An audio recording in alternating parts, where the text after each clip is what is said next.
Islam terhadap ilmu pengetahuan dan teknologi iptek dan penerapannya secara etis. Latar belakang iptek dan Islam dalam penerapannya memiliki manfaat, yaitu dalam komunikasi, transportasi, kesehatan, informasi. Dan selain memiliki manfaat, dia juga memiliki dampak negatif, yaitu hoaks, kejahatan online, kerusakan lingkungan. Islam dalam ilmu yaitu mendorong menuntut ilmu dengan tanggung jawab moral. Di sini ada 4 rumusan masalah yang dibahas. Yang pertama itu apa itu iptek menurut Islam. Yang kedua, bagaimana Islam memandang iptek. Yang ketiga, prinsip etika Islam dalam iptek. Dan yang terakhir itu tantangan etika iptek zaman sekarang. Pengertian iptek dalam Islam. Dalam ilmu pengetahuan mencangkup semua hal yang dipelajari manusia melalui pengalaman, penelitian, dan pembelajaran. Dalam teknologi, yaitu hasil dari penerapan ilmu pengetahuan untuk membuat sesuatu yang mempermudah pekerjaan manusia. Dan dalam Islam, iptek dalam pandangan Islam adalah bagian dari ilmu yang harus digunakan untuk kebaikan, bukan untuk merusak. Pandangan Islam terhadap iptek. Dukungannya terhadap iptek selama tidak melanggar syariat. Dengan kata lain, iptek boleh berkembang sejauh tidak bertentangan dengan syariat Islam. Kontribusi ilmuwan muslim. Banyak ilmuwan berperan penting seperti Ibnu Sina, Al-Khwarizmi, dan Al-Farabi yang telah mengembangkan ilmu di bidang kedokteran, matematika, dan filsafat. Manfaat umumnya itu untuk dakwah, pendidikan, dan kemaslahatan, sedangkan larangannya jangan merusak moral dan masyarakat. Etika dalam penggunaan iptek terbagi menjadi 5, yaitu yang pertama tanggung jawab, yang dimana harus digunakan untuk hal positif. Jadi teknologi harus digunakan untuk hal-hal yang bermanfaat dan tidak merugikan orang lain. Yang kedua, hindari penyalahgunaan. Jadi jauhi hoaks dan kebencian. Contohnya itu jangan menggunakan media sosial untuk menyebar kebencian, fitnah, atau berita bohong.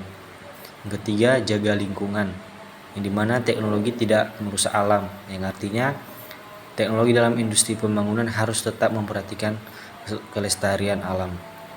Yang keempat itu sesuai syariat, jadi hindari hal haram, jadi tidak boleh melanggar hukum Islam dan tidak menimbulkan kemaksiatan. Dan yang terakhir itu untuk kemanusiaan, yang berarti bermanfaat bagi semua dan bukan untuk keuntungan pribadi.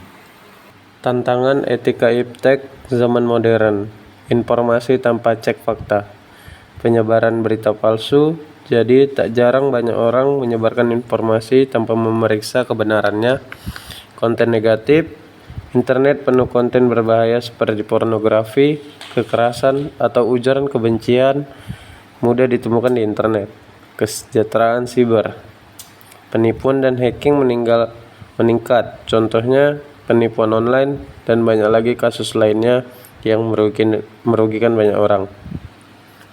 Teknologi medis, isu cloning dan rekayasan genetika seperti rekayasan genetik atau cloning bisa bertentangan dengan nilai Islam jika diatur dengan etika. Kesimpulannya, Islam mendukung kemajuan ilmu pengetahuan dan teknologi iptek asalkan digunakan untuk kebaikan dan tidak melanggar ajaran agama. Iptek harus dimanfaatkan dengan etika, tanggung jawab, dan akhlak agar membawa manfaat, bukan kerusakan. Umat Islam dituntut untuk bijak dalam menggunakan teknologi demi kemaslahatan bersama.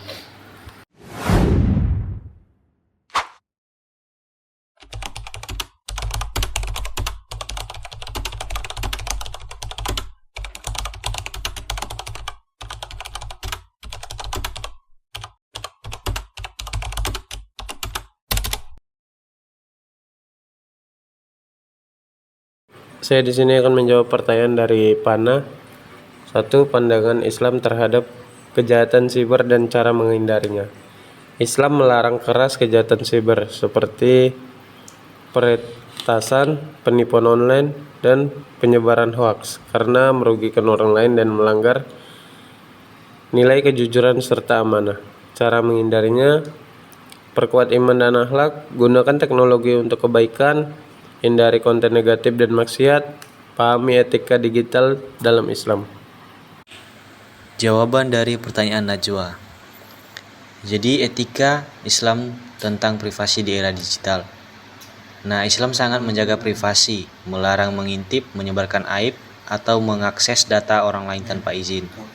Etika privasi digital menurut Islam ada 4, di mana yang pertama itu jaga rahasia pribadi dan orang lain.